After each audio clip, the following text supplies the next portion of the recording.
En Facebook. ¿Y estamos vivo en Instagram? Está en fijo y ya está. I'll go on for you if you want more people.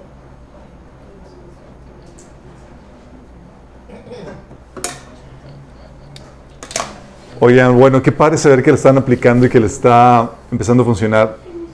Ahorita vamos a hacer una recapitulación. Para los nuevos que nos acompañan o los que nos están apenas sintonizando, hemos estado platicando, estudiando el tema de la productividad. Principios para ser más productivos. Más. Pero vamos a comenzar con la oración. ¿Ya estamos en vivo? ¿Ya estamos grabando los tres? Ok. Vamos a orar. Amado Padre Celestial, te damos gracias, Señor, por tu palabra que nos habla, nos instruye, Señor, y por tu Espíritu que nos redarguye, Señor, nos corrige. Te pedimos, Señor, que tú hables a través de mí el día de hoy, Señor, que cubras cualquier deficiencia que pueda haber de mi parte, Señor. Que podamos salir de aquí más edificados, Señor, instruidos, cambiados, renovados por el poder de tu palabra y tu Espíritu. Que podamos producir el fruto que tú deseas para nuestras vidas, Señor. Fruto en abundancia, con el cual te podamos glorificar y demostrar que somos realmente tus discípulos, Señor. Te lo pedimos en el nombre de Jesús. Ok, una recapitulación rápida para los que apenas están integrando en esto. Llevamos 6 sesiones, llevamos 5 sesiones, esta es la 6ª sesión, y estamos viendo los principios de Dios para la productividad, y hemos estado viendo varios principios, hemos estado viendo la urgencia, por qué la importancia de ser productivos de acuerdo a la Biblia. Y estamos platicando que Dios espera fruto en nuestra vida, pero buen fruto, no de cualquier tipo. Buen fruto y fruto en abundancia. Dice la Biblia que en esto, la voluntad del Padre es que vayamos y produzcamos mucho fruto. Y le pone ahí la característica, dice mucho fruto. Dice, en esto es glorificado el Padre y en esto también se demuestra que son verdaderamente mis discípulos. Entonces, cuando hablamos de productividad, es indispensable para el cristiano porque nos estamos dando cuenta que en esto realmente glorificamos a Dios. Y esto es de suma importancia porque de esto depende qué tanta gloria traemos a Dios, qué tanto impacto eterno tendremos en la gente. Habíamos comentado que, a diferencia del mundo que está enfocado en hacer más dinero, en producir más para ser más ricos o lo que tú quieras, nosotros estamos interesados en producir más porque del trabajo, del impacto que tengamos, gente va a ser salva, gente va a ser restaurada. Sí, estamos hablando de que tiene un impacto interno. Entonces, tenemos una responsabilidad vital porque como cristianos el trabajo que hacemos para el Señor tiene una trascendencia eterna. Y habíamos platicado de la parábola de las minas, de cómo a todos se les dieron la misma cantidad, pero uno produjo 10, otro 5 y otro nada. ¿Cuál fue la diferencia entre el que produjo 5 y el que produjo 10? Bueno, el que produjo 10 tomó el taller de productividad. No, pero hizo algo diferente. Sí, estamos estudiando la Biblia, estamos estudiando qué fue lo que hizo diferente. Sí. Entonces va a depender qué tanta gloria traemos a Dios con nuestra productividad, qué tanto impacto eterno tendremos a la gente y qué tanta recompensa tendremos nosotros. Recuerden que qué tanta recompensa, qué tanta gloria, autoridad, galardón se te da, va a depender qué tanto fruto produciste para el Señor. Qué grueso. Y la idea, chicos, es que no se quede ninguna obra en el tintero. Ningún proyecto que se quede pendiente o no se realizó porque, no tuve tiempo, o no me organicé, o no lo agendé, o no hice nada al respecto. Entonces queremos que todo lo que Dios preparó de antemano para ti, esas buenas obras que dice Efesios 2:10 que preparó de antemano, que las puedas realizar.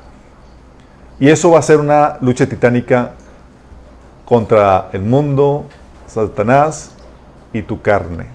Sí, hablamos de eso, pero vimos el principio del compromiso para ser productivos, cómo tienes que comprometerte con una causa, con un propósito, con una visión. Tienes que definir tu propósito, establecer metas. Ese es el principio del compromiso. Sin eso no puedes ser productivo. También el principio de estructura, donde tienes que agendar, tienes que hacer uso de la agenda para darle orden y estructura, así como Dios usa agenda, chicos. Habíamos platicado. Estructura, habíamos hablado de estructura que tienes que asignar horarios, agendar actividades, bloques de actividades, crear rutinas, poner alarmas.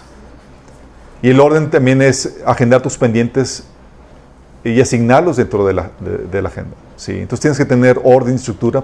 Vimos el principio del enfoque, que establece la estrategia para evitar y batear distracciones, así como Jesús lo hizo, ¿se acuerdan? Muchos episodios Jesús tenía que hacer cosas con los discípulos a solas y se iba de incógnito, ¿se acuerdan? De que no quería que nadie supiera. Tenemos que aplicar, también vimos la estrategia para combatir la procrastinación. Vimos varias técnicas para poder vencer eso. También vimos el principio de la mediación y evaluación, de la medición y evaluación. Que en esto platicamos que tenemos que establecer metas, estándares y medidas de desempeño. Tienes que establecer o asignar medidas de desempeño para saber qué tan bien estás haciendo tu trabajo. ¿Sí? Estándares a seguir. Y tienes que también poner puntos de evaluación a lo largo del tiempo para evaluar tu desempeño y evitar que divagues o que te vayas a la deriva, porque la tendencia natural es que aunque pongas metas y demás, que divaguemos o nos vayamos a la deriva, es decir, que agarremos monte. Y vimos la vez pasada el principio de la templanza y la persistencia, también vimos la templanza y la persistencia, donde platicamos que necesitas la voluntad para hacer lo que sabes que debes hacer, cuando lo debes hacer y cómo lo debes hacer. Y eso es bien difícil, chicos. ¿Sí las ha tocado? Por eso se requiere, es complejo, esta es una lucha contra tu naturaleza pecaminosa. Va a haber ocasiones donde no va a fluir como debe ser. A veces vas a sucumbir a la carnita que tiende a la flojera, a lo fácil. Y eso va a implicar que una lucha constante de tu parte. Es decir, va a necesitar persistencia de tu parte. Porque como la naturaleza pecaminosa te intentará boicotear, tendrás que persistir en la lucha hasta lograr desarrollar el hábito. Cuando desarrolles el hábito, ya fluye de forma automática. ¿Sí? Aunque quieras, por ejemplo, habían platicado que quieras levantarte tarde y ya tienes el hábito de levantarte temprano y aunque sea domingo. Órale. Y hoy vamos a ver el principio de adecuación, chicos. Este principio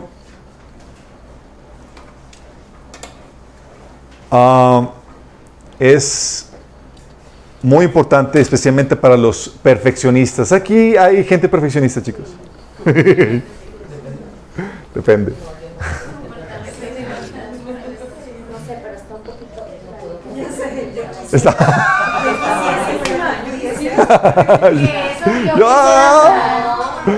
Principio perfeccionista. Ok, chicos. Y es que este principio es muy importante porque no siempre se van a lograr hacer las cosas como queremos. Pero por no saber qué hacer, no saber cómo hacer las adecuaciones pertinentes en nuestro proyecto o idea, a veces nos quedamos sin hacer nada. Sí.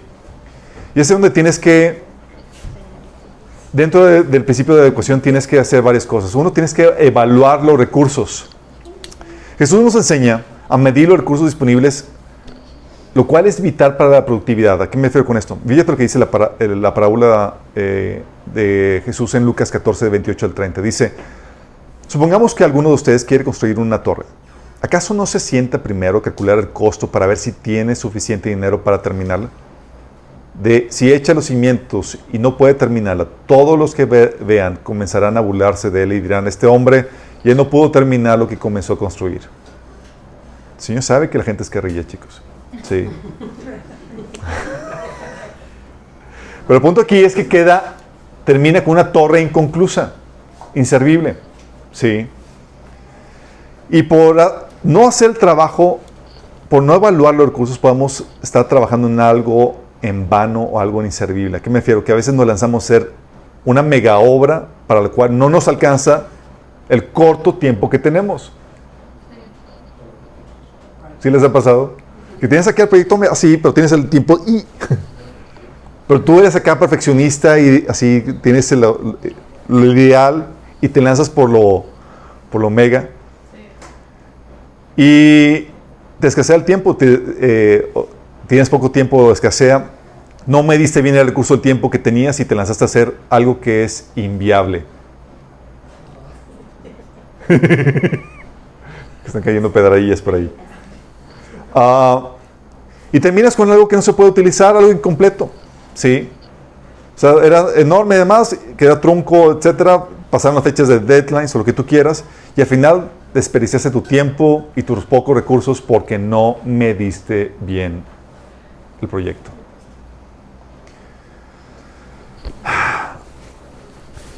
Y es aquí donde tenemos un montón de ejemplos, chicos, y es una lucha que muchos tenemos, porque cuando eres visionario, tienes una idea de lo que puede hacer las cosas, a veces luchas con ese ideal, ¿sí? Queremos ser por ejemplo, mi esposa y yo somos así muy idealistas, tenemos una idea de lo que podrían ser las cosas, luego volvíamos a ver nuestra cruda realidad,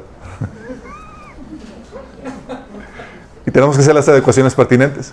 Por ejemplo, queremos hacer cuando hagamos lo de Last Moments, queríamos una megaproducción, fondo verde, acá, toda la cosa. Y o sea, lo platicábamos, mi esposa y yo, era, wow, sí, está padrísimo. Luego checamos a ver nuestra agenda y decimos,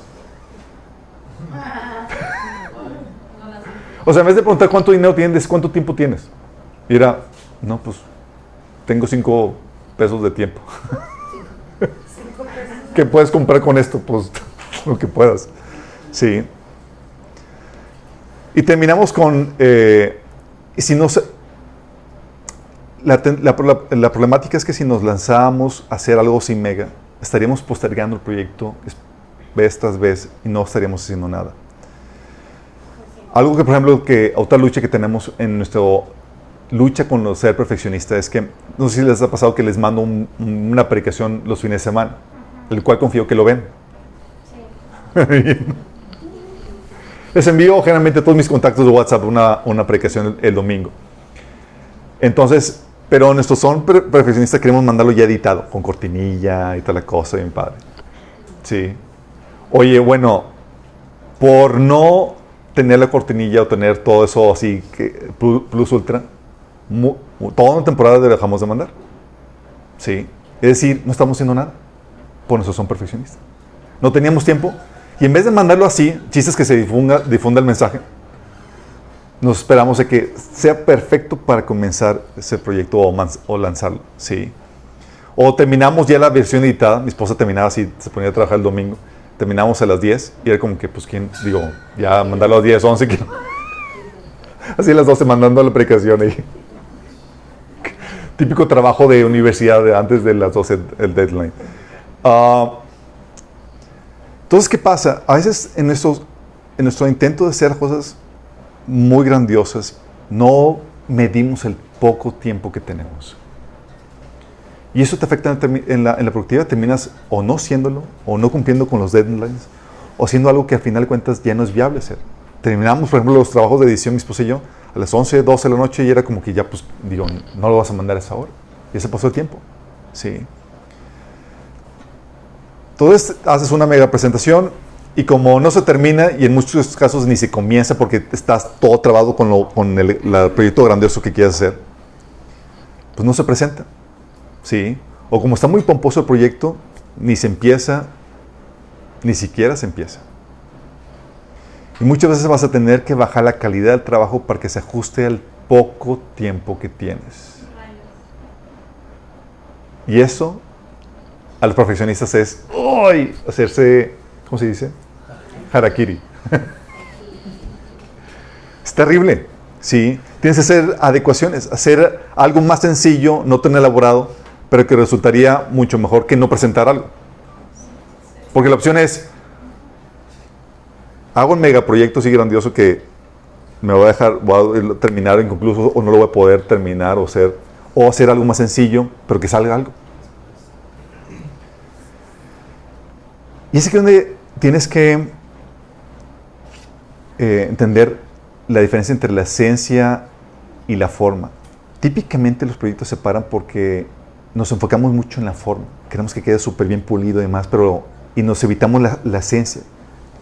En el ejemplo que te pongo de los videos que queríamos mandar los fines de semana, o sea, la esencia era con que se mande la palabra de Dios, que la predicación, el mensaje, ¿sí?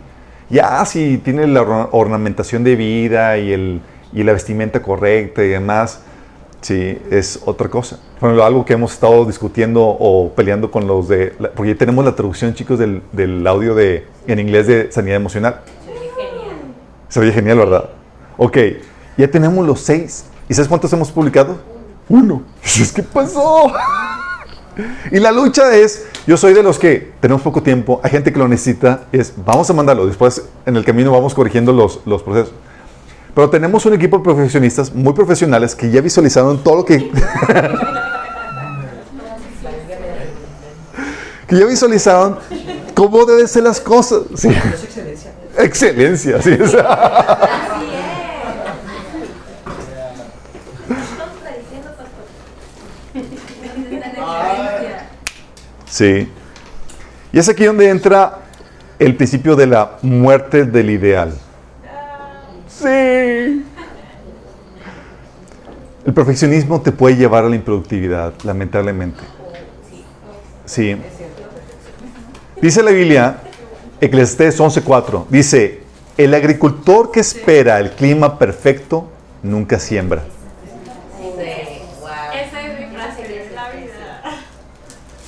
Te lo repito, el agricultor que espera el clima perfecto nunca siembra. Sin contempla cada nube, nunca cosecha. ¿Cuál es? Eclesiastés 11:4, versión Nueva Traducción Viviente. Sí, porque luego lo leen en la Reina Valera y dicen, no dicen esto. No, sí, sí lo dice. Sí.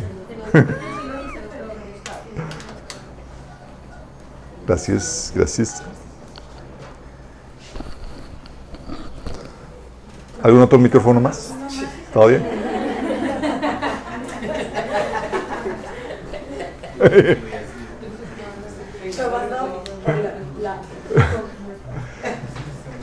Entonces dice, y eso pasa con los profesionistas, chicos. Visualizan cómo quieren que se den las cosas, y muchas veces pasa, no sé si les ha pasado, a mí me ha pasado, no hacen nada esperando hasta que se den las condiciones ideales que visualizaron.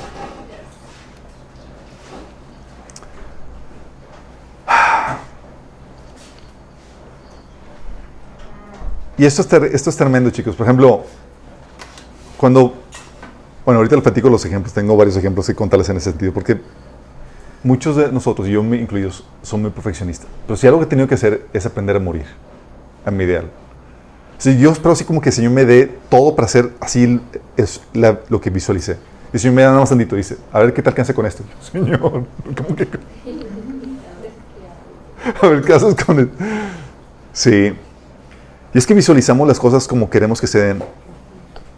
Y a veces no hacemos nada esperando hasta que se den esas condiciones ideales. Sí. Cuando ves que no tienes los recursos que se requieren, es ahí donde tienes que comprometer el ideal y adecuar la idea a la cruda realidad en la cual te encuentras. Es decir, tienes que morir a eso.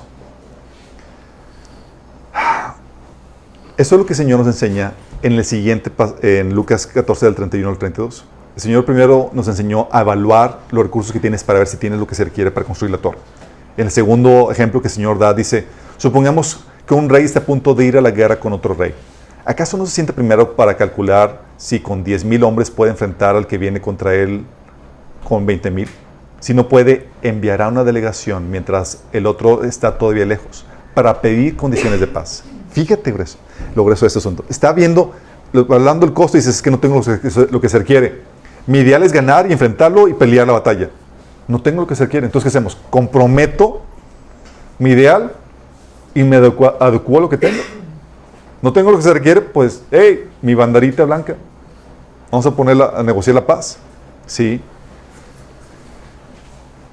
Y para sacar la chamba muchas veces tienes que adecuarte a lo que tienes. Si no, no va a salir. Si no, y eso es interesante, chicos, si no cedes, te puedes quedar sin nada.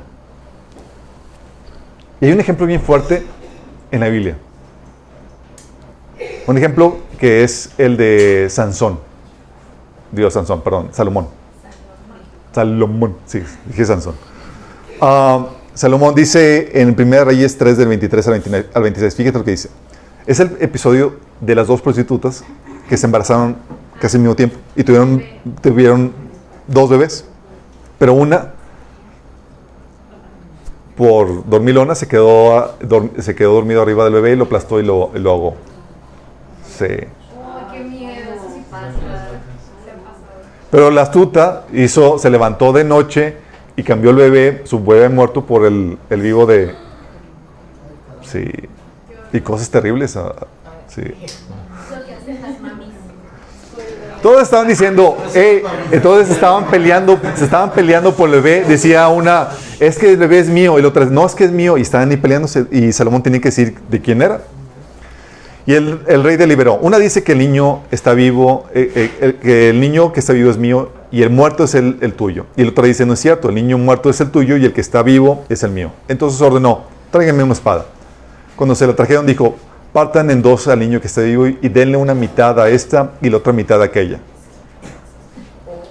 ¿Sabía decisión? O sea, Salomón diciendo eso. Salomón. La verdadera madre, angustiada por su hijo, le dijo al rey, por favor, su majestad, dele usted a ella el niño que está vivo, pero no lo mate. En cambio, la otra exclamó, ni para mí ni para ti, que lo partan. Más obvio que nada. Y muchos somos así, chicos. Si no es como yo quiero, Que lo parte. que lo maten, que no se dé. Que le cojan. Sí. Y perdemos la esencia. Es, pues, con que esté vivo el niño, que se quede vivo aunque no se quede conmigo. Sí. Y en nuestro afán perfeccionista, a veces caemos en esto. Y terminan sacrificando nuestros sueños, nuestros proyectos y demás, y no terminamos haciendo nada. Terminó muerto el asunto.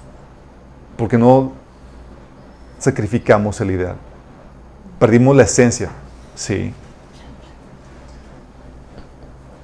Jeremías, y tenemos muchos ejemplos de cosas ideales que tenemos. Y Dios como que le fascina escoger lo imperfecto y así mándalo. Destruye nuestro panorama ideal perfecto que tenemos. ¿Te acuerdas cuando Dios llamó a Jeremías? ¿Cómo qué edad le llamó? Dice la Biblia que era un niño. Dios escogió un niño.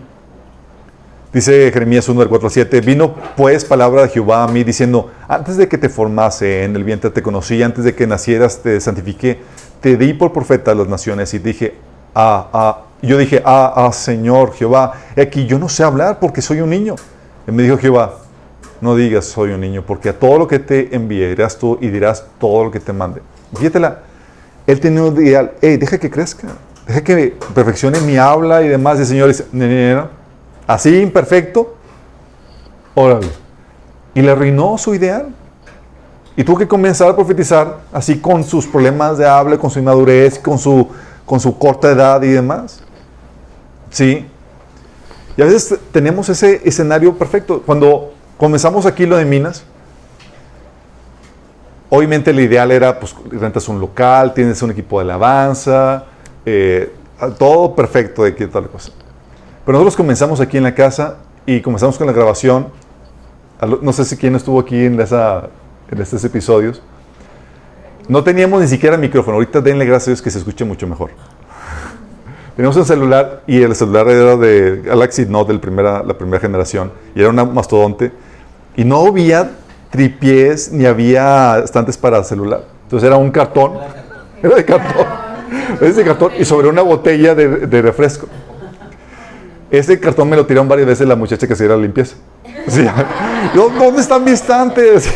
La señora, era un cartón. Yo pensé que era basura. No, era mi tripié.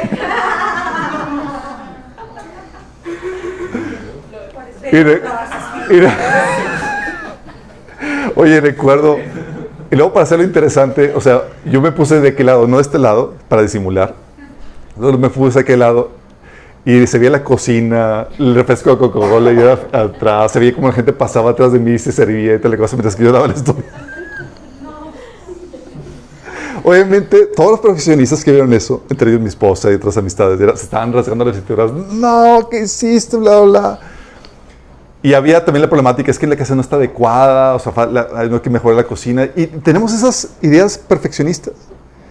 Y para mí si no lo hacemos ahorita, no lo vamos a hacer.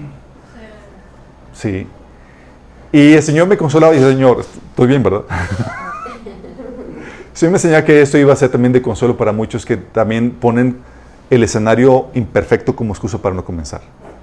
Es que la casa no está acondicionada, es que, Señor, tengo los muebles medio rotos y demás. El Señor, de hecho, por eso no hemos cambiado algunas sillas. No crean que es porque no tengamos. Pero a veces tenemos eso, ¿sí? Otro ejemplo que me dieron, recuerdo aquí voy a poner un ejemplo de una plática que tuve con Vale, porque Vale me platicaba que ella le gusta sentarse a tomar el discipulado con libreta en mano y toda la cosa, y es así como que el ideal de cómo te gustaría estudiar, ¿no? Entonces decía que no podía avanzar porque tenía ese ideal de cómo ser.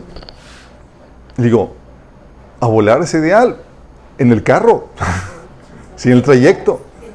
Y los apuntes, pues lo repites y demás, y a veces quisieras tener el escenario perfecto para hacer las cosas y demás. Y gracias a que rindió ese ideal, puede empezar a avanzar en eso. ¿Cierto? Sí, cierto. Y a veces tenemos así ese ideal, chicos, de que queremos de que todo esté así, como queremos, así no para comenzar, pero ese dice, no, bájale, dice rayitas, y haz lo que puedas. Sí. Y esperamos que el Señor venga con los recursos para que cumplas ese ideal, y Señor, en vez de darte, tú le querías 100 pesos de recursos para hacer ese ideal, y el Señor te da 5. Y dices, a ver qué alcanzas, hijito. Señor. Sí. Entonces, tenemos ese tipo de problemáticas, y si no aprendemos a morir en nuestro ideal para adecuarnos, cumplir el principio de adecuación, vamos a paralizarnos en lo que quiere hacer para nosotros. Y en vez de ser productivos, vamos a perder muchas oportunidades. Vamos a decir, Señor, es que no me ayudaste, es que no me diste. Y Señor, sí, nada más que a este nivel. Sí. Muchos ponen la excusa de que, oye, mi casa no está lista para recibir gente.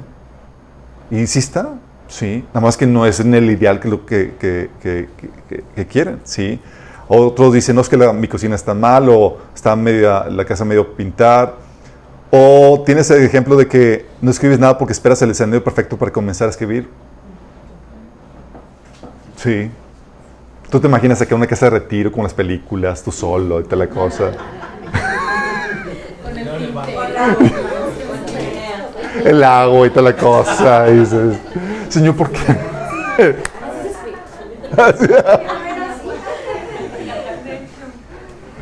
Y luego el Señor te envía a la cárcel y a donde empiezas a realmente a tener el tiempo para escribir, así como Pablo, sí. O muchos, por ejemplo, no se casan porque esperan el escenario ideal, ¿sí? Para la boda.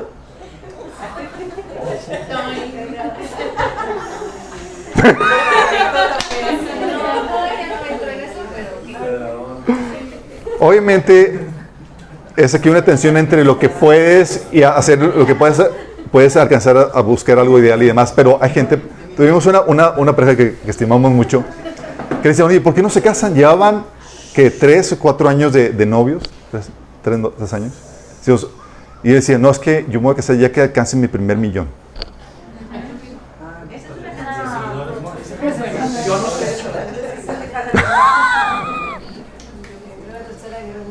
Entra la tercera guerra mundial antes, sí.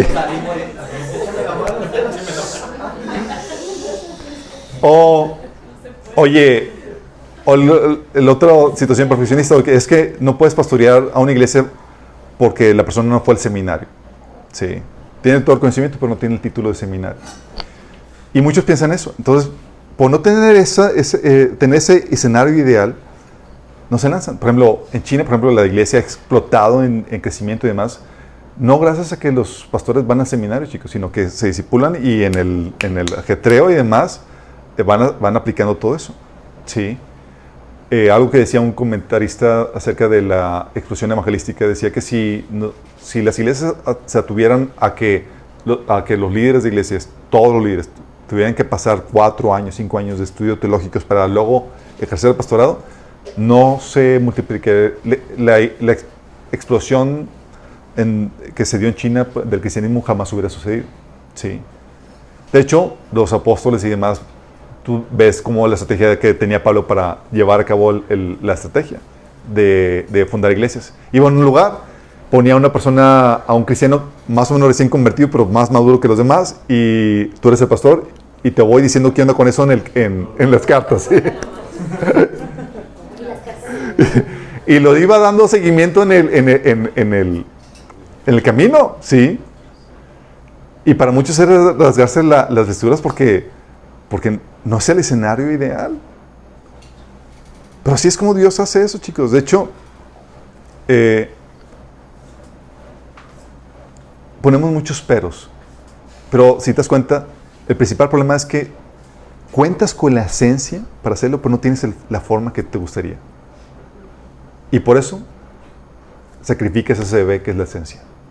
Y no se hace nada por no tener eso. Sacrifica la esencia por no tener la forma que deseas, porque se ve medio feíto, porque le faltó esto o aquello. Y el Señor te dice, no, así con lo que alcanzas, lánzate.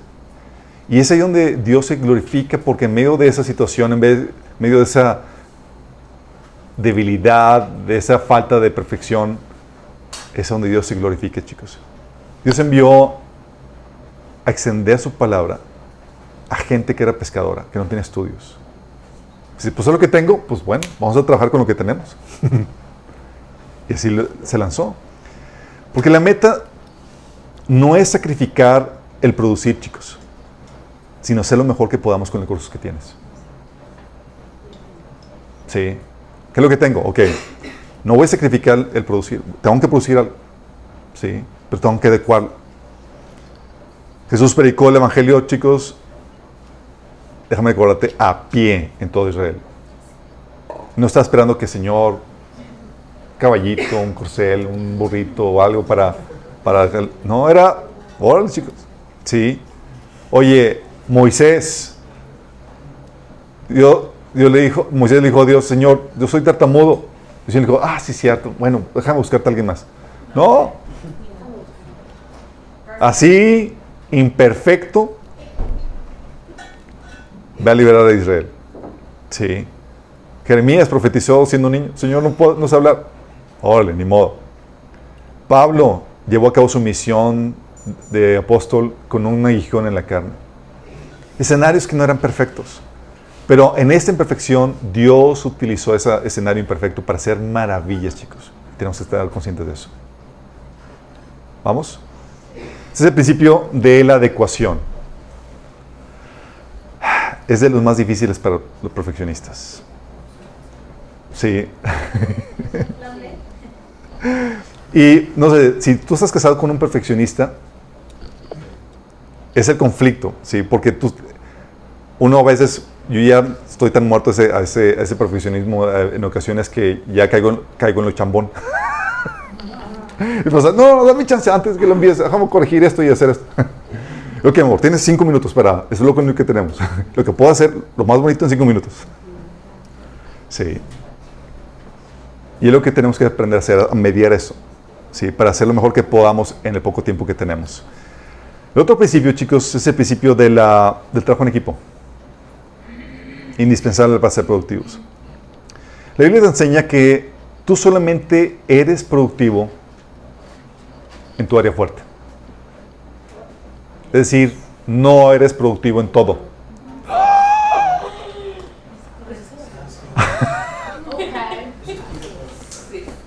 Dios te ha hecho bueno solo en algunas cosas, no en todo. Sí. Dice Romanos 12, del 6 al 8, Dios en su gracia nos ha dado dones diferentes para hacer bien determinadas cosas. Fíjate que dice determinadas cosas, no todas las cosas. Dice, por tanto, si Dios te dio la capacidad de profetizar, habla con toda la fe que Dios te ha concedido. Fíjate lo que dice. Dice, detecta el área fuerte y enfócate en ella. Si Dios te dio la capacidad de profetizar, esto es lo que debes estar haciendo. Si tu don es servir a otros, sírvelos bien. Si eres maestro, enseña bien. Si tu don consiste en animar a otros, anímalos bien. Si tu don es dar, hazlo con generosidad. Si Dios te ha dado la capacidad de liderar, toma la responsabilidad en serio. Si tienes el don de mostrar bondad a otros, hazlo con gusto. Entonces, Pablo comienza diciendo, ok, Dios nos ha dado la capacidad de hacer bien solamente algunas cosas. Si Dios te ha dado la capacidad de hacer bien algo, enfócate en eso algo. Si te enfocas en hacer en aquello en lo cual no eres bueno, dejas de ser productivo y afectas al cuerpo. ¿Sí? Entonces, oye, si tú te preguntas, oye, ¿cómo le hago, Señor, para ser más productivo? El Señor dice, encuentra lo que eres bueno. El mundo, sin embargo, te vende la idea de que sigue tu pasión. El Señor te dice, no. Encuentra lo que eres bueno y haz de esa área fuerte tu pasión, que es diferente. Hay gente que le tiene la pasión por el canto, chicos.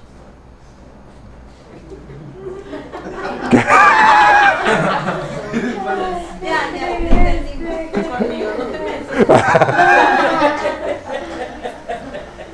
De hecho, hay una película, no sé si no me acuerdo el nombre, de una señora que le apasionaba el canto, pero cantaba feísimo. Y ella se hizo famosa por lo feo que cantaba.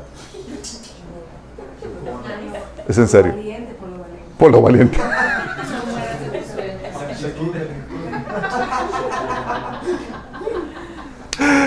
Entonces, ¿qué hace? El Señor te dice, hey, tienes que encontrar el área en la que eres bueno, enfocarte en esas áreas. Y cuando te enfocas en esas áreas, es donde sobresales, donde eres más productivo.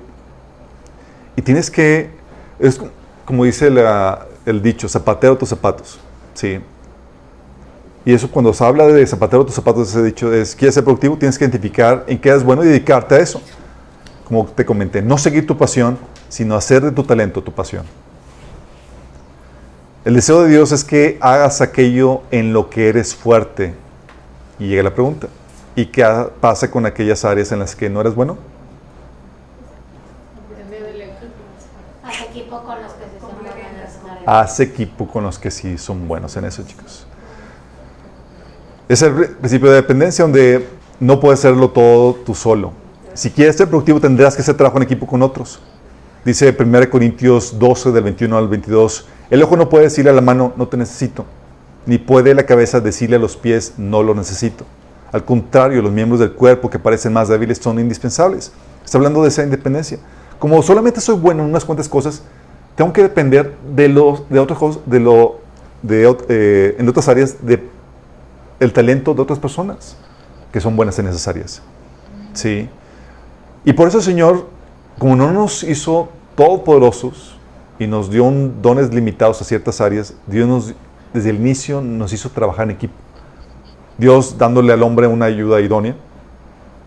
Génesis 2:18 que dice Dios, no es bueno que el hombre esté solo, le haré ayuda idónea para él. Es decir, no podíamos hacer todo nosotros, no somos buenos en todo y requeríamos la ayuda de una mujer. E incluso Jesús cuando mandó a sus discípulos, ¿se acuerdan? ¿Los mandó uno por uno? No. Los mandó de dos en dos. Sí. Se requiere hacer trabajo en equipo y delegar el trabajo a otras personas que tengan el talento. Nada más que cuando hablamos de delegar, chicos, tiene muchas problemáticas delegar a una persona, el trabajo. Primera, muchos le sacan la vuelta porque delegar implica un chambal. ¿Te ha pasado? Que dices, mira, le piensas delegarlo porque dices, no, lo hago yo solo. Porque te tengo que explicar y me voy a esperar y todo demás. Y mi fruto de la paciencia anda en escasez.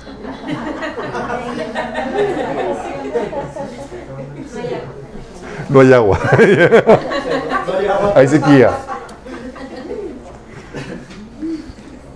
Entonces, es un chambal porque no solamente tienes que sacar la chamba que estás haciendo normalmente, tienes que explicar a otra persona lo que está haciendo y capacitarlo. Pero es algo que la Biblia nos enseña a hacer. Jesús hizo a sus discípulos y los empezó a capacitar. ¿Se acuerdan cuando los llamó? Y les dijo en Marcos 1:17, vengan, síganme, y yo les enseñaré cómo pescar personas.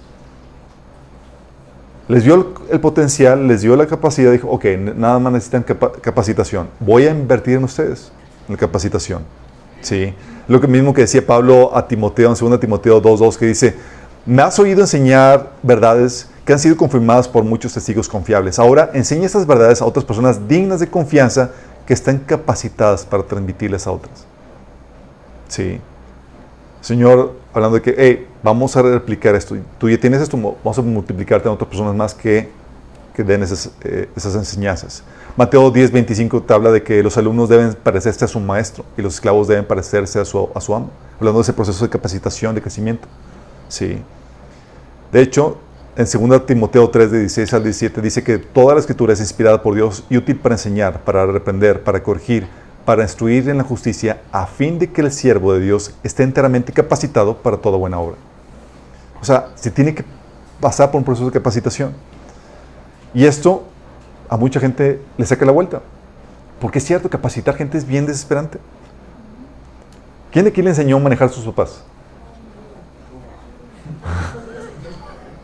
Mis papás quisieron intentar, de hecho recuerdo la primera vez que mi mamá me quiso intentar enseñar a manejar.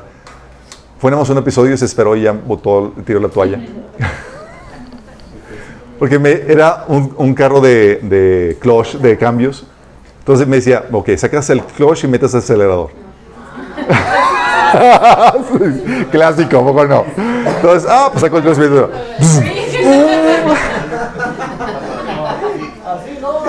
Le aceleramos y yo, para. Y yo, ¿cómo le paro? No me dijiste cómo pararlo.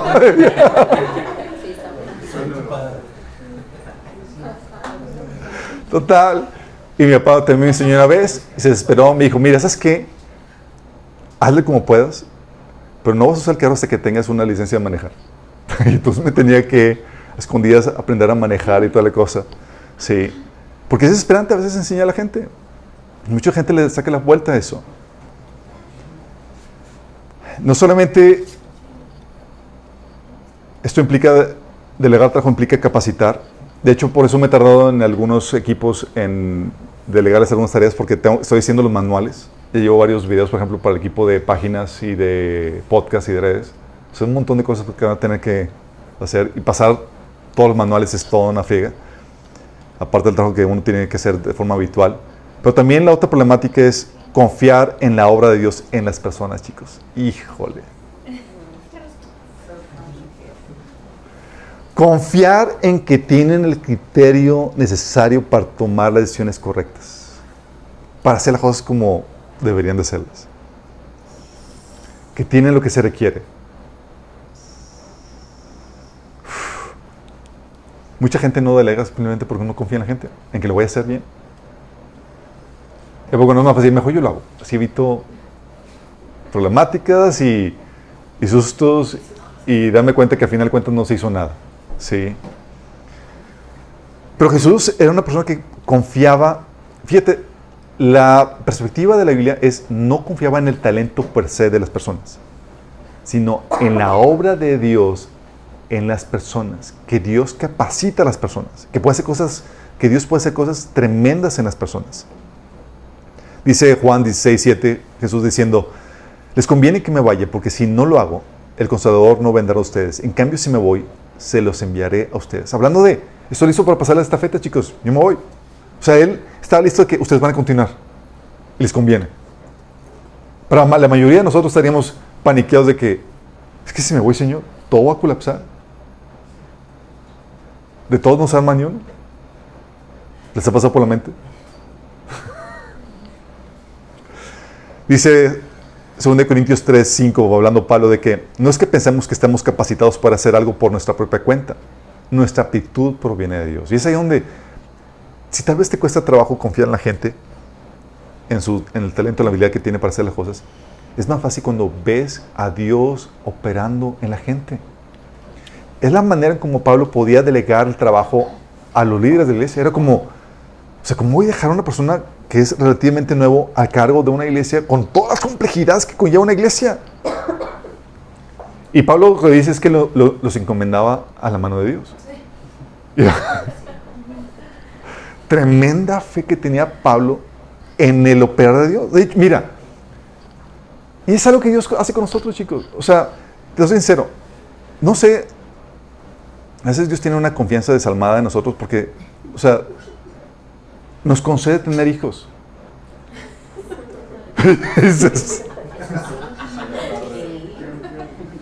Yo, Señor, ¿es en serio? O sea, es toda una yo no me los hubiera confiado, o sea, y yo no se lo confié a mucha gente. Y dices, Señor, realmente aquí tu capacidad de delegar aquí no estuvo muy bien, que digamos, pero Dios hace eso, nos avienta el ruedo.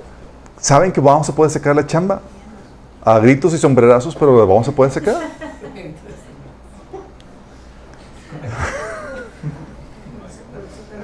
Sí, o sea, Dios lo hace con nosotros. Confió en nosotros en que podríamos ser padres, madres. Confió en que Tú ves en la Biblia y ves a Jesús confiando en sus discípulos para llevar a cabo la gran comisión, chicos. Si yo no estaría... Para tener ese nivel de confianza, realmente tienes que ver más allá de las personas, ver la obra de Dios en las personas. Por eso Jesús les dijo, ¿te acuerdas en Hechos 1:8? Dije, hey, quédense en Jerusalén. Dice, hasta que llegue, porque recibirán poder. Y entonces me serán testigos. No estaba confiando solamente en ellos, estaba diciendo, es la obra de Dios en ustedes. ¿Sí? La obra de Dios en nosotros es lo que nos permite hacer maravillas. Entonces, cuando se trata de delegar, se trata de confiar en que Dios puede hacer la obra a través de ti. Y es lo que hacían. De hecho, por eso cuando nombraban a un nuevo líder, ¿sabes lo que hacían en los tiempos bíblicos? Antiguo y Nuevo Testamento. Imponían manos sobre el líder. Oraban por él. Porque era una forma de investirlo y pedirles que el Espíritu sea lleno del Espíritu Santo para que lleve a cabo la tarea que ha sido encomendado. Es lo que hizo Moisés y demás. Ok, vamos a escoger jueces que te van a ayudar a ti, Moisés. Y les puso Moisés la mano sobre ellos para que fueran investidos de poder. Lo hizo mismo con Josué. ¿Por qué? Porque no estamos confiando solamente en la persona. Estamos confiando en que Dios puede hacer maravillas a través de la persona. Y a veces se nos olvida eso. Y ves a la persona y te paniqueas. Pero cuando ves, no estás solo, estás con el Señor. Es como, sí, puedes confiar, puedes delegar. Sí. Cuando no hay esa confianza, se centraliza la toma de decisiones, chicos. Sí, haz esto, pero pídeme, pregúntame todo porque no confío en tu criterio y en tu capacidad de decisión. Y eso atrasa el trabajo. Prácticamente como si no lo estuvieras delegando. Sí. Y a los que estamos aquí, algunos ya me conocen. Aquí yo tengo la estrategia de llámame cuando realmente estés en apuros. Y si no, que el Señor te bendiga. Sabemos que vas a estar bien y vas a sacar la chamba como debe ser. Sí. Porque algo que tienes que hacer y algo que he tenido que aprender a hacer para que las cosas se dan, porque no puedo abarcar todo, es confiar en que Dios te va a dar el discernimiento y el criterio suficiente para hacer las cosas. Sí. Y hay veces que lo que cuesta, chicos, es infundirle a la gente esa confianza, porque no lo tienen en sí misma. Recuerdo en el negocio, tengo un equipo de chicas que trabajan ahí con nosotros, pero algunas eran muy inseguras. Entonces llegaban conmigo y decían, es que Alberto, ¿y si me equivoco y le digo algo mal, el trámite mal y demás, qué hago? Yo le digo, échame la culpa a mí, hombre, ya. Sí. Entonces, ¿te echo la culpa a ti? Sí. O llegaban conmigo y decían, ¿y qué hago con esto? Y yo, tú dime, ¿qué dice tu discernimiento, tu criterio? Pues yo haría esto. Algo. Sí. Enseñarles a que confíen en eso, en la obra de Dios, a veces cuesta. Pero es necesario para que puedas depender y confiar en eso. Sí. Esta persona que dudaba mucho de sí misma se convirtió, en su duda, en su inseguridad, era muy cautelosa con las cosas que hacía. Sí, de tal manera que nunca me tuvo que echar culpa de nada. Porque todo lo hacía muy bien, en ese sentido. Pero lo único que le faltaba era la confianza. Pero cuando no hay esa confianza de tu parte, no vas a descentralizar la toma de decisiones y todo se va a obstaculizar. Y si no hay la confianza en la persona no lo va a hacer y va a acudir a ti para todo. Incluso para decisiones bien tontas que la persona debería estar tomando. ¿Vamos? Y eso obstaculiza la productividad. Pero lo más difícil aquí en el trabajo en equipo, chicos, es, otra vez, la muerte del ideal. ¿Por qué? Porque no van a hacer las cosas como tú las harías. ¿Se ha pasado? Delegas el trabajo que hagan tal diseño y salen con una cosa y dices, la torre. Sí. O que van a hacer algo y dices, ¡ay! Sí.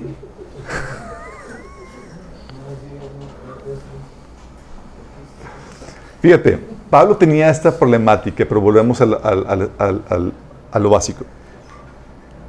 Las problemáticas típicamente son de forma, no de esencia. Para Pablo es, mire, con que la chamba se está haciendo, ya, me doy por satisfecho.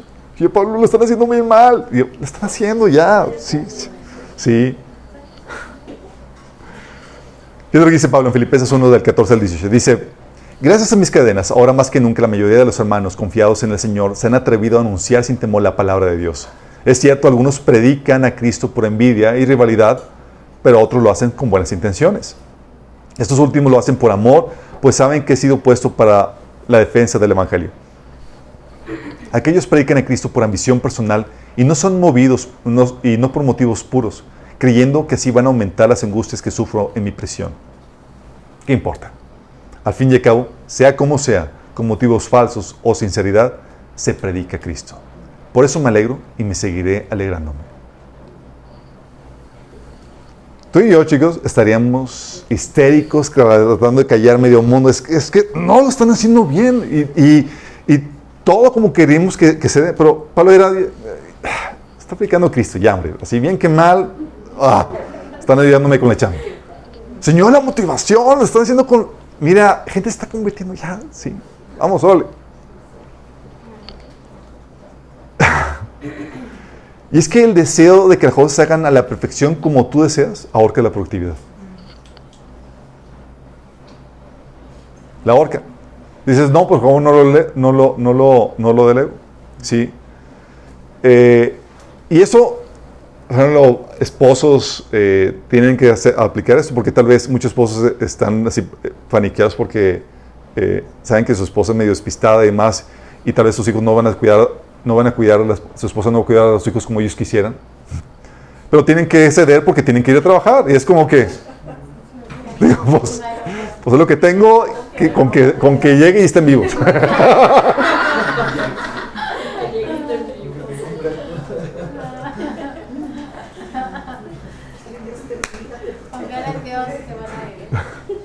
Confía en Dios.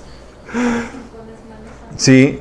O tal vez no preparar la comida como quisieras, pero no puedes invertir tiempo en hacerte de comer. Es lo que me den, ya, ¿sí? Ya con que limitemos la tripa. Porque si no es así, no es sino hasta que sueltas que empieza a aumentar tu productividad, hasta que sueltas ese perfeccionismo. Y es, mira, con que las cosas se hagan. Sí, bien que mal, sí, con que se cumpla la esencia, tal vez no la forma, tal vez no el perfeccionismo que yo quisiera. Pero muchos no están dispuestos a ceder su ideal y se vuelven improductivos. ¿Qué pasa? Hacen todo ellos. Y no importa, no es importante lo que, ya no importa lo que deben estar haciendo. Por su perfeccionismo hasta empiezan a hacer cosas hasta de más que deberían estar delegando. Y descuidan su punto fuerte de a lo que deberían estarse dedicando. Lo que se nos olvida en medio de esta situación, chicos, el mayor temor es a que no hagan las cosas como quisiéramos. Pero se nos olvida que hay mucho potencial para que hagan las cosas mejor de lo que tú lo harías. Y la mayoría de ese potencial comienza muy mal. Es decir, comienza gateando, tropezando y demás, pero se desarrolla, terminan mejorando lo que tú podrías hacer. Sí. Por eso Jesús también, ya los discípulos comenzaron muy mal, pero les decía, ¿sabes qué? Les aseguro que el que cree en mí, las obras que yo hago también las hará, y aún las hará mayores, porque yo vuelvo al Padre. Diciendo, sí, ya comenzaron muy mal, chicos, pero pinta que van para mejorar, y mejor que yo. Qué grueso. La otra situación no solamente es la muerte ideal que estorba eso, es la muerte de tu reputación. El obstáculo para muchos es el qué dirán. Si haces, que ¿por qué lo haces así? Que si no lo haces, ¿por qué no lo haces? Algo que me han dicho, por ejemplo, porque yo tiendo a delegar, aprovecho el don, la capacidad de la exposición de la gente y es como que, adelante, ¿sí? Fluye. Y la crítica que tengo es que van a pensar que soy un abusivo. Y si yo me confiara en eso, pues no delegaría. Por el miedo a que dirán, no, es que van a decir. Pero la verdad es que necesitamos ayuda. Y es como que si tienes disposición, adelante, ¿sí? Fluye. Y esa es la crítica que a veces tenemos, que a veces estamos muy preocupados en qué va a decir la gente. Oye, que no tengo tiempo para hacer homeschooling, ¿sí? Entonces, ¿qué va a decir la gente si no lo hago? Y es cuando, por la situación que estás viendo, no puedes hacerlo y pues tienes que acoplarte a lo que el Señor te está poniendo. Pero el miedo a qué dirán es, empiezas a tomar responsabilidades para las cuales Dios no te está dando los recursos de tiempo disponibles. Pero el qué dirán te lleva a desgastarte y a tratar de hacer todo. Sí. Oye, es que, por ejemplo, tengo una de las chicas que trabaja con nosotros, lo que hace es que ella va a la casa de su mamá a comer con todos sus hijos. Es una señora ya con su casa y demás que debe estar haciendo su comida y demás. Entonces, ella superó ya el que dirán en ese sentido. Dice, mi mamá, ella apoya con los insumos para la comida y demás, pero ella aprendió a delegar. Es que a mi mamá le gusta hacer comer, a mí no me gusta hacer comer y yo trabajo todo el día. Entonces, vamos y aprovechamos la sinergia, que visito a mi familia y demás. Pero se tiene que vencer oye, ¿qué va a decir la gente? O sea, que no me ocupo de mis hijos y demás. Porque es una crítica real, chicos. Sí. Pero nadie conoce tu contexto sino tú. Y tú sabes qué es la decisión correcta de acuerdo a las situaciones que tú sabes que estás viviendo. Sí. Pero muchas veces el miedo a qué van a decir paraliza a la gente. Y no hacen trabajo en equipo. Pero muchos es que yo soy la madre, la ama de casa y tengo que hacer esto. La gente espera que haga yo esto. Y tienes que aprender a ceder. De hecho, te voy a decir esto. Si buscas tratar de ganar una buena reputación y que hablen bien de ti la gente, no lo vas a lograr. Te van a criticar. Si haces, porque haces. Y si no, porque no haces. ¿Sí? Jesús decía en Lucas 7, del 31 al 35, lo difícil que es complacer a la gente. Decía, ¿con qué puedo comparar a la gente de esta generación? Preguntó Jesús. ¿Cómo los puedo describir? Se parecen a los niños que juegan en la plaza, que se quejan ante sus amigos. Tocamos canciones de bodas y no bailaron. Entonces tocamos cantos fúnebres y no lloraron. Pues Juan el Bautista no pasaba el tiempo comiendo pan y bebiendo, y ustedes decían, está poseído por un demonio. Y el Hijo del Hombre, por su parte, festeja y bebe, y ustedes dicen, es un glotón y un borracho, y es amigo de cobradores de impuestos y de otros pecadores. Pero la sabiduría demuestra estar en lo cierto por la vida de quienes lo siguen. Jesús está diciendo aquí, miren, porque hicimos de esta forma, no los contestamos. Le hicimos de otra forma, no los contentamos. Es Lucas 7, del 31 al 35. Y tienes que aprender a hacer eso. Tienes que aprender a morir al que dirán para hacer óptimo el trabajo que estás haciendo. Entonces, si te das cuenta del patrón aquí, chicos, común en ambos principios que estamos viendo, el de adecuación y el trabajo en equipo, para muchos lo más difícil es la muerte del ideal. ¿Cómo quisiera que se hagan las cosas? Por eso no delegan, por eso no confían en otros, por eso terminan haciendo todos ellos, o por eso no terminan paralizándose porque no adecuaron la cosa, porque tenían la ideal de lo que querían hacer. Pero el trabajo en equipo, chicos, implica más, es aún más complejo. De hecho, tenemos un taller que es del trabajo en equipo. Ya vemos varios principios, porque tienes que saber hacer trabajo en equipo. No solamente se trata de llamar a la gente, delegar, sino ponerlas en la sintonía y que sepan los principios de trabajo en equipo. Les doy, son 10 principios de trabajo en equipo. Eso lo vimos, no lo voy a repetir, lo vimos allá. Pero se los digo a grandes rasgos, el principio de la cabeza. Tiene que ver una persona a cargo dirigiendo la actividad o servicio. Y para muchos dentro del cristianismo confunden líder de equipo con líder espiritual. No es lo mismo, chicos. Porque muchos dicen, es que tiene que ser un líder espiritual la persona que está a cargo. No. Sí, tiene que simplemente dirigir la actividad. Y para muchos les acreditan a la persona que está dirigiendo la actividad porque no tiene la madurez, o la reputación, o la santidad que esperan, o guarra la bollada, ¿sí? No tienen lo que esperan. Pero no se trata de eso, se trata de quién está dirigiendo la actividad y someterse a eso, aunque no tenga las calificaciones espirituales que tú esperarías. ¿Sí? Entonces el principio de cabeza, y es una persona típicamente la que tiene que estar, ese principio de una cabeza. De hecho, en todo organización, Dios pone ese principio. En la familia, en la iglesia, donde sea. El otro principio es el principio de la fidelidad. El principio de la fidelidad, donde se deben empatar o anteponer los intereses del equipo a los personales. Y muchos entran al equipo buscando su agente personal por encima de la del equipo. El otro, la interdependencia y afectabilidad mutua, en donde debes entender la relevancia de tu función y ser responsable y confiable. Muchos, por menospreciar su contribución, no toman responsabilidad y dejan morir el equipo. No cumplen con su parte, con su contribución, y van, ¿sí? Porque no apreciaron, no tomaron responsabilidad y no valoraron la relevancia de su función. El principio del compás, que deben saber a dónde van y cómo van. El principio del precio, todos deben de pagar el precio que se requiere, en tiempo, en dinero, etc. El principio del área de dominio, cada miembro del equipo debe dedicarse al área fuerte del talento del que Dios les dio. El principio del área, principio de las reservas, que es, oye, típicamente debes tener gente a la que pueda entrarle al quite cuando alguien falte. Sí. El principio de la manzana podrida, debes de parar o deshacerte de los malos elementos, los que tienen mala actitud, porque van a descomponer y echar a perder todo el equipo. El principio de la unidad, deben someterse a una visión y a una autoridad, que es la persona que está a cargo. Y el principio del empoderamiento, que es, debes de capacitar y empoderar a la gente para que ejerza su liderazgo. De lo contrario, el equipo va a ser ineficiente. Ok, entonces requiere estar con el equipo para ser más productivo. ¿Vamos? Pero ¿qué pasa si si no jala el equipo y nadie quiere trabajar? Porque a veces se da, chicos.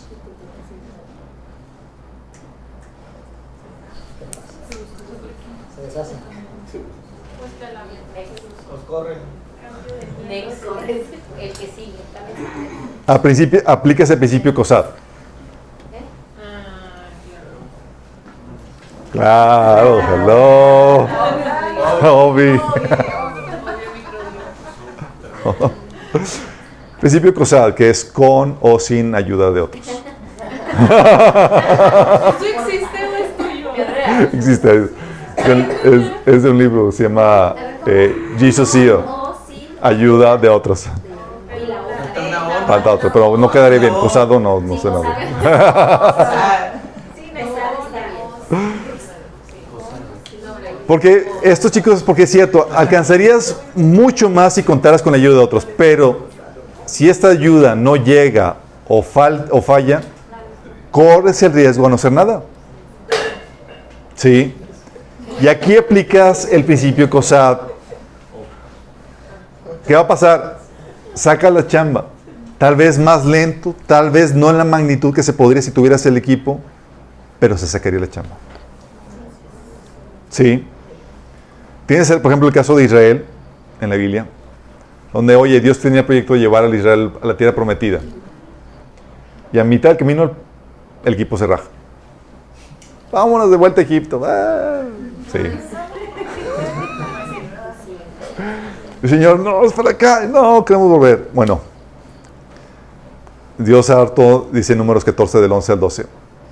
Entonces el Señor le dijo a Moisés, ¿hasta cuándo esta gente me seguirá menospreciando? ¿Hasta cuándo se negarán a creer en mí a pesar de todas las maravillas que he hecho entre ellos? Voy a enviarles una plaga que los destruya, pero de ti haré un nuevo pueblo más grande y fuerte que ellos. Vale, vamos a... Vale. Con o sin ellos. Vamos a comenzar de nuevo cuenta. Señor, va a tomar más años. Sí. Al final de cuentas, Moisés dijo, no acepto la propuesta, Señor. Y dijo, ok, ¿no quieres? Vamos a esperar a los hijos de ellos que crezcan. Sí. Pero también lo tienes con Jesús. ¿Te acuerdas el caso de Jesús? Oye, dice la Biblia en Juan 6, 66. 6.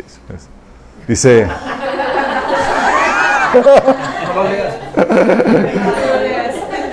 Está muy ad hoc, ¿eh?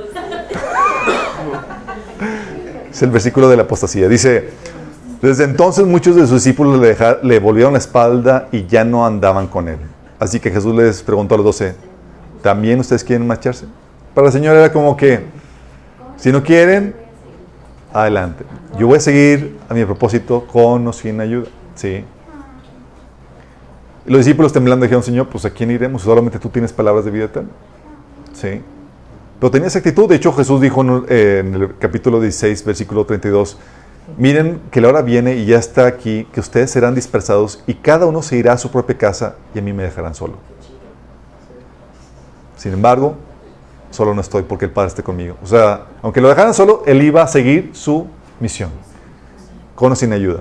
Pablo también sucedió lo mismo. En Hechos 20, del 33 al 34, Pablo decía, ¿saben que Pablo no recolectaba ofrenda de las iglesias? Sí. Decía Pablo que no he codiciado ni plata, ni oro, ni la ropa de nadie. Ustedes mismos saben que estas manos se han ocupado de mis propias necesidades y la de mis compañeros. Era, con ayuda de las iglesias o sin ayuda de las iglesias, vamos a quedar esta chamba. Sí. Y Pablo no estaba negado a recibir ofrenda de las iglesias. Simplemente no dependía de ellas. De hecho, también en su ministerio. En un episodio también le tocó llevarlo a cabo solo. Según Timoteo 4, del 16 al 17, dice, en mi primera defensa nadie me respaldó, sino que todos me abandonaron, que no los he tomado en cuenta. Pero el Señor estuvo a mi lado y me dio fuerzas para que por medio de mí se llevara a cabo la predicación del mensaje y lo oyeran todos los paganos. Y fui librado de la boca del león. Fíjate lo que dice. Lo abandonaron y dice, pero el Señor me dio la capacidad para sacar la chamba que tenía que hacer. Y hay gente que es muy talentosa y a veces se preguntan, Señor, ¿por qué me diste tanto talento? Y dice, porque nadie se va a apuntar, hijito. Entonces vas a tener que aplicar muchas veces el principio causal. El chiste aquí es tener en cuenta de que lo ideal es hacer trabajo en equipo, delegar. Y que no seas tú el estorbo para eso.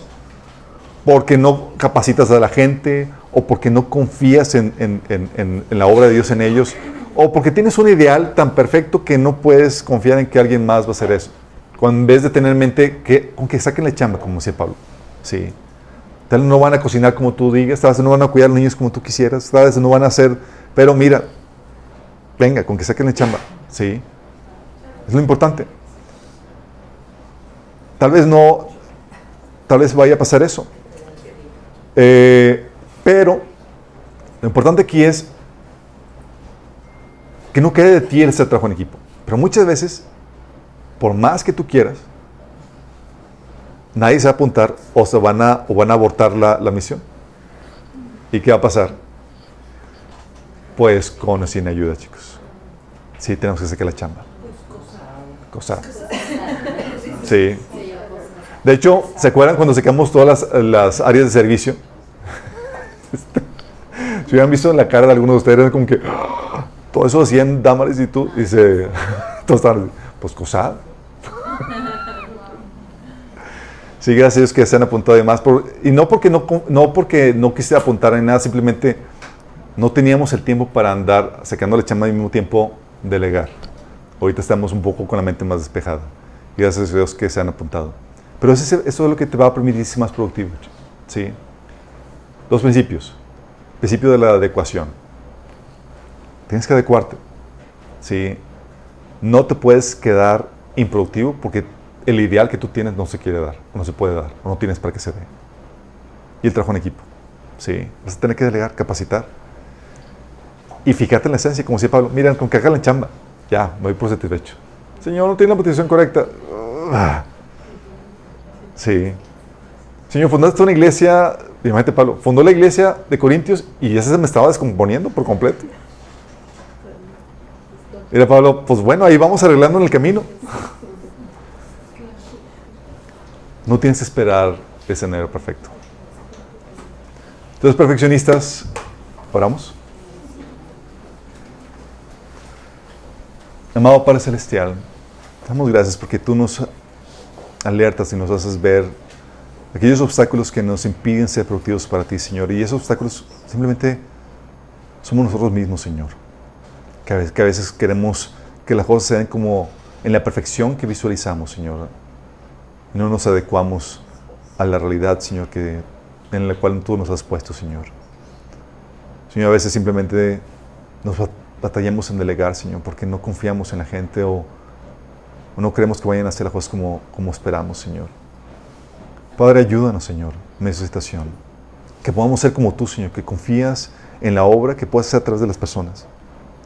Que sabes hacer maravillas, aun cuando los recursos son pequeños, Señor, pero adecuados al trabajo que tú quieres que hagamos, Señor, con tal de que tenga la esencia, Señor. Ayúdanos a entender, Señor, que aunque las cosas no salgan en la perfección que deseáramos, Señor, tú te glorificas, Señor, en eso pequeño, Señor, en eso humilde que sale del trabajo que realizamos para ti, Señor. Ayúdanos, Señor, a ser productivos para ti. Te lo pedimos en el nombre de Jesús.